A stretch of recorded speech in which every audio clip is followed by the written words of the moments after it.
Qué pena. Voy a colocarle grabar. No estaba grabando este segmento, entonces pues allí tenemos la condición para que ustedes les coloque la clase. Les decía entonces lo de comprobante de retención y continuamos entonces de que de una u otra manera es importante que ustedes traten de hacer una práctica para que vean más o menos cuáles son las formalidades que debe tener ese libro de compras y ese libro de ventas.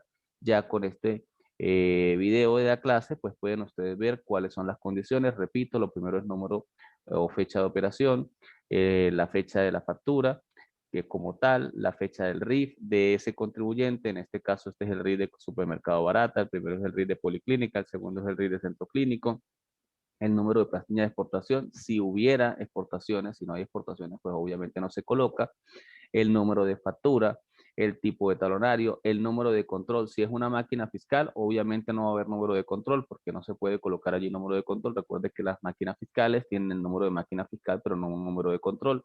Ya eso lo vimos en la provincia 071, donde hablábamos entonces que el número de control se refiere a lo que tiene que ver con la aplicación en sí de el, el facturero normal de talonario y la forma libre. La nota de débito, nota de crédito, tipo de transacción, documento afectado. El documento afectado se coloca es, dependiendo si es una nota de débito, por lo menos fuera la 01, entonces aquí vamos a colocar el número de documento afectado, qué número de factura corresponde esa nota de débito. O si fuera el caso una nota de crédito, lo mismo. Entonces vamos a colocar, en este caso, nota de crédito número 1 y el documento afectado, que es la factura que está afectando, ¿ok?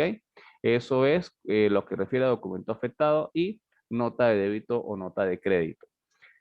Ya hablé de porcentaje de retención y luego empezamos con estos cuadros interesantes donde vamos a tener entonces la descripción total de ventas con IVA y vamos a colocar allí el total de las ventas que fueron con IVA. Pueden haber ventas que son exentas, ¿ok? Si hay ventas total de ventas exentas, pues va en la casilla del lado, en la P, que en este caso está en cero, ¿ok? Pero si es el caso de que son ventas únicamente con IVA, como es la factura que se está haciendo, pues son las que le estoy colocando allí en color amarillo. Si no, si existiera, por lo menos fuera un supermercado, lo que estuviera vendiendo, que tiene productos exentos y productos grabados, colocarán entonces en esa casilla amarilla todo lo que corresponde a las ventas grabadas y en la casilla verde todo lo que corresponde a las ventas exentas, ¿ok? ¿Me están escuchando, sí? El audio se escucha, ¿sí? Ya Sí, me da profe. miedo. Ok, perfecto. Recuerden que a las 9:20 ustedes mismos me dicen, profesor, 9:20 y concluimos entonces este ciclo para que tengan la posibilidad de ingresar a la actividad que tienen pautada y los felicito también por esa actividad tan bonita que siempre el profesor Ender organiza. Creo que es algo maravilloso porque son actividades que permiten un contacto directo con el mundo, con la vida real y lo hacen del contexto académico y creo que eso es de felicitar y me felicitan y me saludan también al profesor Ender, ¿ok? Por esa actividad que desempeña. Adicionalmente, las ventas exentas, también cuando tengamos ventas no sujetas o ventas exoneradas que estén por decreto, entonces esas las vamos a colocar en la columna que sigue, ¿sí? Esa columna que está allí, le voy a colocar a eso el color rojo para que más o menos las identifique. Puede suceder que yo tenga en un mismo libro o en un mismo periodo ventas con IVA, que son todas las de alícuota normal, ventas exentas o ventas exoneradas, ¿ok? Pudiera tener en algún libro las tres, ¿ok? Puede darse el caso. Por ejemplo, en el caso de un supermercado, repito, pudiera llegar a tener esa connotación importante. Aparte de eso, hay una división. Yo debo entonces colocar allí una división. Si yo le estoy vendiendo a contribuyentes, mire cómo estoy señalando todo ese cuadro gris, o si yo le estoy vendiendo a no contribuyentes. O sea, ¿cómo determino yo si son contribuyentes o no? Si son contribuyentes es porque cuando yo reviso el libro, ese libro de ese contribuyente tiene ¿qué? Tiene RIF. Si tuviera una cédula de identidad, significa que no sería fiscal esa factura que estoy emitiendo. Entonces tendría que en ese cuadro del libro de ventas colocarlo aquí donde dice no contribuyente si tuviera cédula. Pero como tiene RIF significa que esa factura es fiscal. Entonces vamos a colocar esa descripción donde dice contribuyente. ¿Dudas? ¿Me siguen? ¿Cómo vamos? Repito, no quiero un monólogo, sino quiero que más o menos ustedes me vayan comprendiendo lo que trato de explicarles con el libro. Sí me van siguiendo, ¿verdad? ¿O hay dudas? Profe, hace rato usted dijo algo de, es que no sé si lo escribí bien, está el contribuyente especial que tendría que ser cada 15 días, el formal cada 3 meses y el otro que es cada un El mes, ese es el ordinario de cada registro, mes, ¿cierto? es mensual. Ok, Y esos son los listo, que vamos será. a declarar del 1 al 15 de cada mes. Ok, eso es Ya, correcto. vale, Perfecto, Miguel. gracias. Ajá, ¿y del libro cómo vamos? ¿Vamos bien? Porque de esto le voy a mandar a hacer una práctica. ¿Aló? ¿Me escuchan? Sí, profe, todo bien. Sí, sí, Sí, todo bien, profe, todo bien. seguro. Bien. Lo que quiero es que vayan identificando esas casillas que van en esas casillas, porque la diferencia con la clase presencial es que yo a ustedes me preguntaban allí en el salón y yo les iba diciendo al momento que estábamos haciendo la práctica. Pero ahorita, pues, eso va a ser difícil porque somos 77. Imagínense cómo les al mismo momento para que cada uno vaya haciendo y me pregunte va a ser complejo, ¿sí? Entonces, pues, la idea es que con este tutorial ustedes puedan, cuando vayan haciendo la actividad, realizarlo sin ningún problema. Yo por eso les pedía esas facturas la vez pasada para iniciar viendo cuáles son esas formalidades y cuáles no, cuándo se incluyen y cuándo no. Por ejemplo, si es una factura como la que veíamos colombiana, que no se hizo proceso de importación o proceso de exportación, no se puede incluir, ¿ok? Y así sucesivamente porque eso pues nos va a permitir realmente un proceso de aprendizaje mucho más significativo. ¿Me comprenden ese tema de contribuyentes y no contribuyentes cuando se colocan en, en un lote o cuando se colocan en otro? La información es la misma. En este caso, siempre vamos a tener tres cosas: la base imponible, la alícuota de IVA y el impuesto. Puede ser el 16%, ¿sí? Pero también puede ser ¿cuánto? La alícuota reducida del 8%. O sea que en cualquiera de los casos pudiéramos utilizar las dos, la del 8% o la del 16%. Bien, colocamos entonces allí ese monto de la base imponible y ese monto del 16%, que sería lo que vamos a colocar como alícuota, y colocamos entonces el impuesto correspondiente. Si tuviéramos facturas a personas naturales con cédula de identidad, no con RIF, lo colocaríamos aquí en este lado azul, ¿ok? En este lado azul colocaríamos la información, o sea que él lo quitaría, lo voy a hacer intencionalmente, control X, y lo pondría entonces aquí. La información cambia de lugar, obviamente porque se le está facturando a una persona con cédula y no con RIF, ¿ok? Si hubieran exportaciones, entonces vamos a colocar aquí en la siguiente casilla el monto de las exportaciones, el monto que corresponde a la exportación en sí. Obviamente eso única y exclusivamente si se realizan procesos de exportación. Al final se va a colocar una casilla adicional que dice IVA retenido por el comprador. Ese IVA retenido por el comprador, dame un segundo, silenciamos aquí los micrófonos. Perfecto. Ese IVA retenido por el comprador tiene que ver entonces con las retenciones que se hicieron. Para este contribuyente, Policlínica Táchira, Centro Clínico San Cristóbal y el final de 88 millones y algo, que es Supermercado Barata. Repito, todas las informaciones de los nombres que están allí, de las empresas que están allí, las reservamos solamente para efectos académicos. Es lo único que les pido porque me gusta mostrarles información real de trabajo para que ustedes se familiaricen. Repito, ya ustedes están próximos a salir y siempre he dicho que la educación universitaria se va a hacer una realidad en un contexto de práctica fundamentada en un conocimiento, porque si no, no estamos haciendo absolutamente nada. Hablando de supuestos, no vamos a llegar a ningún lado. Y creo que haciéndolo de esta manera, pues vamos a hacer un aprendizaje mucho más interesante. ¿Dudas de este libro? Cuénteme. Todo bien, ¿verdad? Bien, hay algo interesante. Déjame entonces, ya va, iba a compartir de nuevo esto, pero no lo voy a hacer todavía. Vamos a quedarme aquí en la pantalla. Aquí al final, ustedes van a ver en este momento que existe aquí, lo voy a señalar, como un cuadro de resumen. ¿Sí lo logran ver? Ese cuadro de resumen lo voy a colocar en amarillo.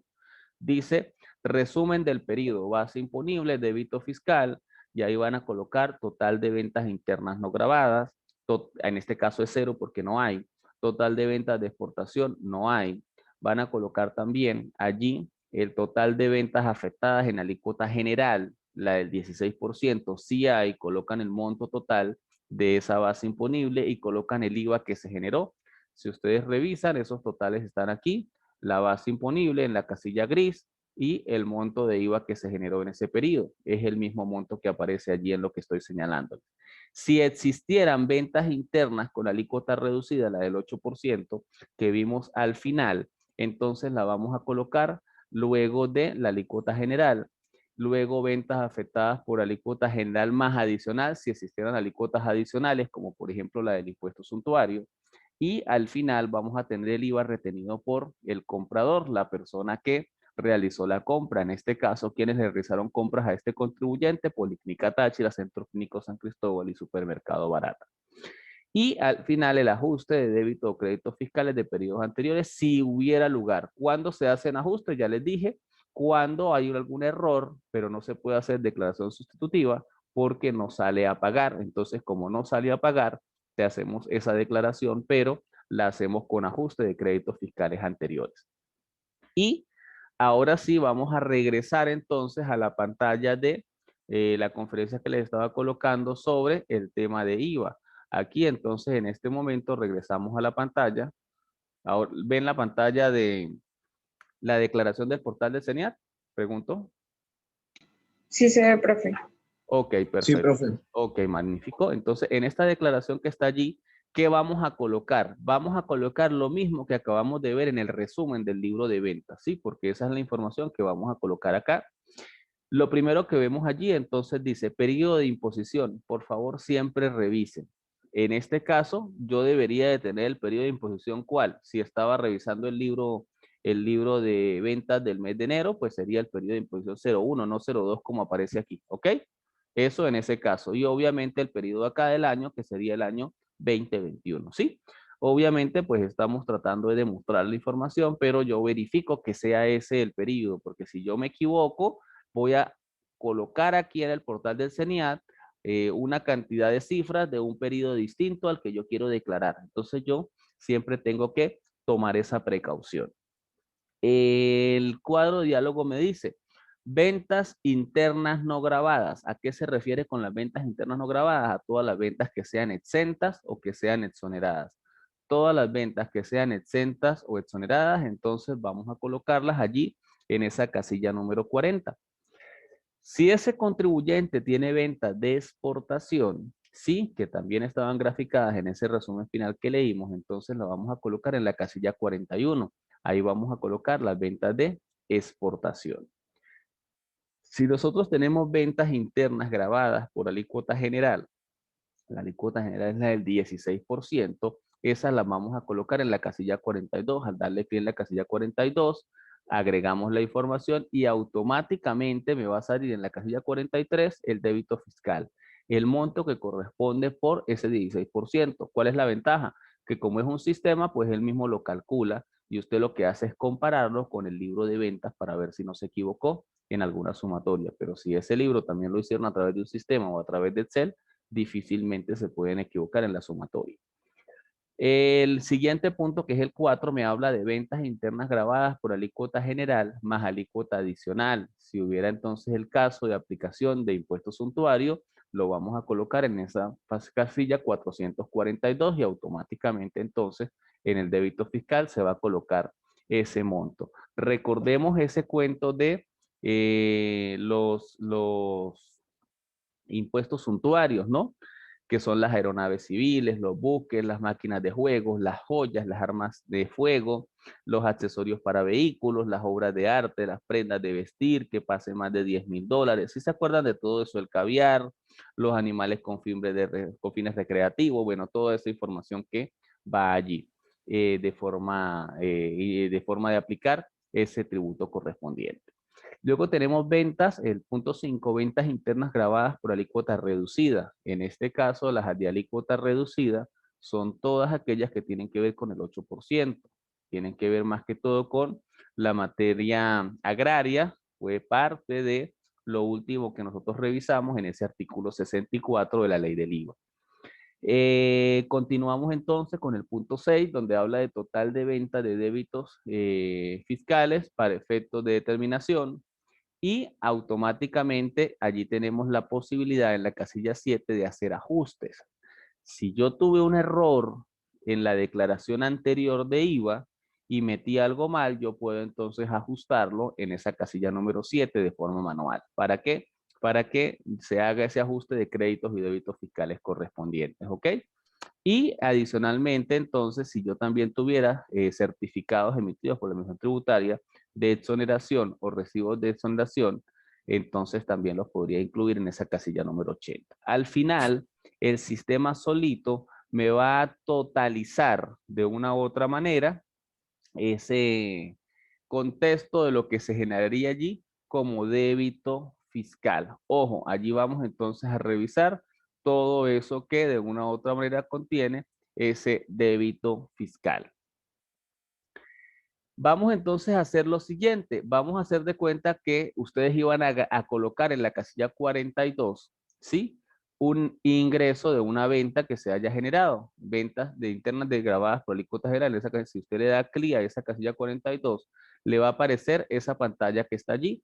Entonces usted va a seleccionar. Mire que ahí dice alícuota del 12%. Eso nunca lo modificaron. En algún momento existió alícuota del 12%. Ya eso no aplica, solamente la del 16%, pero la dejan allí como para ver si alguien se confunde y selecciona la que no es. Y van a colocar al lado, donde dice monto, van a colocar entonces el monto, que aparece arriba, después de que lo coloquen, al decirle agregar, él le va a aparecer arriba y le dice, ¿está seguro de eso? Y usted le dice que aceptar. Al decirle aceptar, también vas a agregar en las alícuotas internas no grabadas, que era la casilla 40, todo lo que tiene que ver con las ventas exentas o exoneradas. En el caso de este contribuyente, es un supermercado como firma personal, entonces van a agregar todas las ventas que en este caso fueron exentas y todas las ventas entonces que fueron grabadas. Y obviamente sobre la base solamente de las grabadas me va a aparecer a mí el débito fiscal. Significa que ese contribuyente para ese periodo tiene que cancelar 139 millones, ¿sí? 400.699.40. Ese sería entonces el monto que le corresponde cancelar de débito fiscal. Obviamente ese débito fiscal va a tener que ser compensado con los créditos fiscales que se hayan generado en ese periodo, o sea, con las compras que se hayan generado para ese periodo impositivo. Eso quiero que entonces ustedes lo tengan allí presente.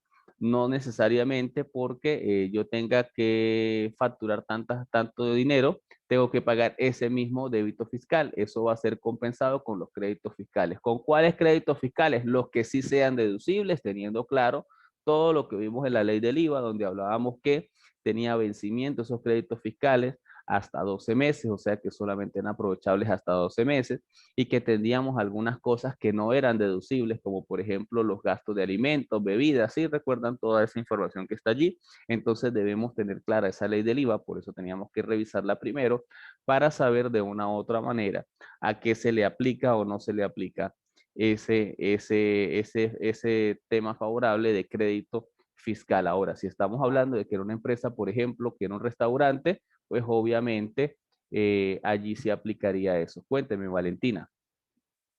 Hola, profe. Qué pena, pero el tiempo se me pasó volando y quería comentarle que nosotros tenemos el ciclo de ponencias. No sé si lo ha visto, el ciclo de conferencias. Sí, por eso le dije que llegaba hasta este mismo momento de 9:20, ya creo que son las 9:19, entonces pues vamos a concluir la actividad para que ustedes puedan Vale, entonces iniciar con el profesor Ender, no hay ningún problema. ok, gracias. Que pasen una bonita tarde, que tengan una jornada espectacular con el profe y me lo saludan también, ¿ok? Feliz día. Gracias, profe. Gracias, profe. De nada. Gracias por la clase. Excelente.